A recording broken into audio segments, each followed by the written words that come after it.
My YouTube channel subscribe कर दें, thank you. तो चलो शुरू करते हैं कहानी का नाम है दौलतमंद गरीब।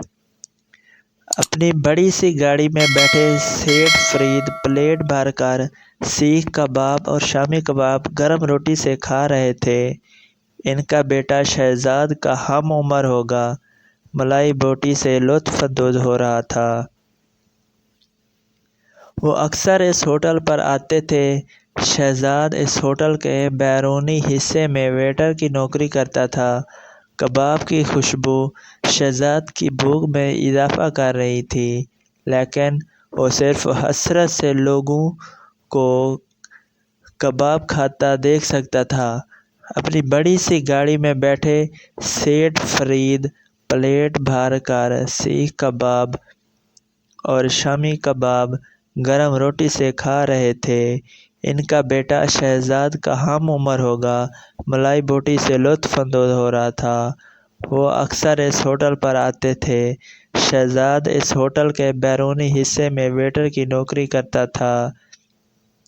इसका काम होटल के सामने खड़ी गाड़ियों में आए हुए लोगों से आर्डर लेना और इनको खाना फराहम करना था।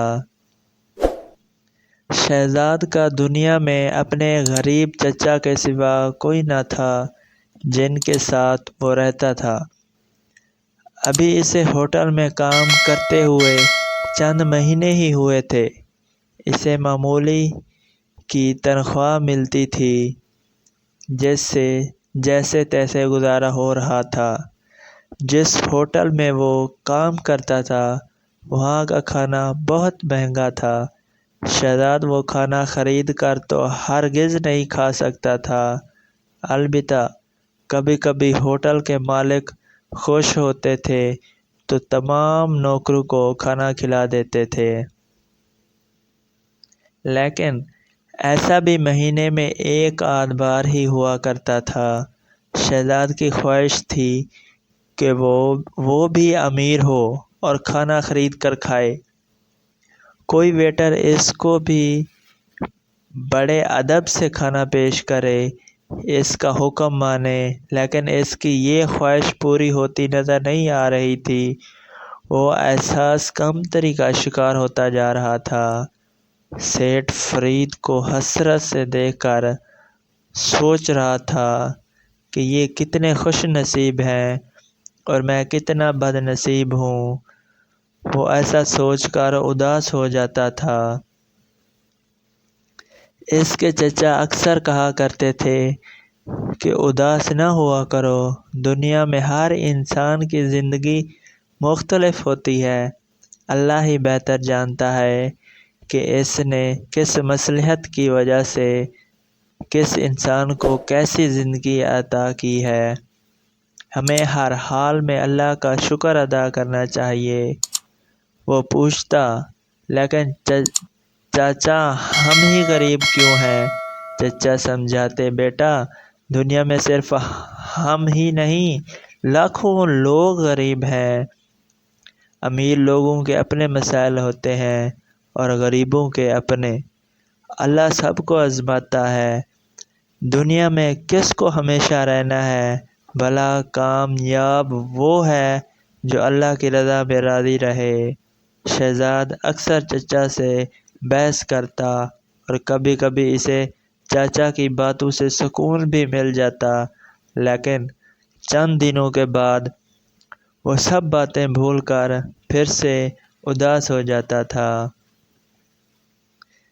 इस दिन भी शहजाद बहुत उदासी से लोगों को खाना खाते देख रहा था। बारिश का मौसम था, लोग तफरीह कर रहे थे और हजूम भी बहुत ज़्यादा था। सेठ फरीद की गाड़ी आकर रुकी। दिल ही दिल में इनकी किस्मत पर रश करके उदास होने लगा। बोझल कदमों से वो सेठ साहब की गाड़ी के पास खाने का आर्डर लेने गया। जी साहब, क्या खाना पसंद करेंगे? शहजाद ने पूछा। सेठ साहब के चेहरे पर उदासी सी फैल गई। बेटा आइसक्रीम ला दो। शहजाद हैरान हुआ। کیونکہ سیٹھ فرید جب بھی آتے تھے کچھ نہ کچھ ضرور کھاتے تھے۔ آج ایسا پہلی بار ہوا تھا کہ وہ صرف آئس کریم کی فرمائش کر رہے تھے۔ اسی دوران ہوٹل کے مالک جو کہ سیٹھ فرید کے دوست تھے وہ بھی وہاں پہنچ گئے اور کہا، فرید صاحب آج صرف آئس کریم سے پیٹ بھریں گے کیا؟ سیٹھ فرید کی اداسی میں مزید اضافہ ہو گیا اور گویا ہوئے بس بہت کھا پی لیا، اب تو ہم صرف آئس کریم ہی کھا سکتے ہیں۔ وہ کیوں خیریت؟ قمر صاحب نے حیرت سے پوچھا۔ کیا بتاؤں قمر صاحب؟ قمر صاحب نے حیرت سے پوچھا۔ کیا بتاؤں قمر صاحب؟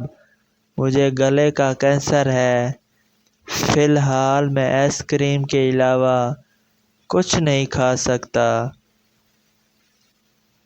ڈاکٹر نے سختی سے منع کیا ہے۔ سیٹھ فرید آہستہ آہستہ بول رہے تھے، شاید ان کے گلے میں درد ہو رہا تھا۔ شہزاد نے آنکھیں پھاڑ کر حیرت سے سیٹھ فرید کی بات سنی اور آئس کریم لینے چل پڑا۔ سیٹھ فرید اپنا حال بیان کر رہے تھے اور شہزاد کے ذہن میں چچا کی باتیں گونج رہی تھی کہ اللہ سب کو آزماتا ہے۔ شہزاد کے پاس دنیا کی سب سے بڑی دولت صحت تھی، اچانک اسے لگا کہ وہ سیٹھ فرید سے بھی زیادہ امیر ہو گیا ہے۔ تو جی دوستو، کیسی لگی آج کی کہانی؟ اپنی رائے کا اظہار کمنٹ باکس میں کیجیے اور ہمارے چینل کو سبسکرائب کرنا مت بھولیے۔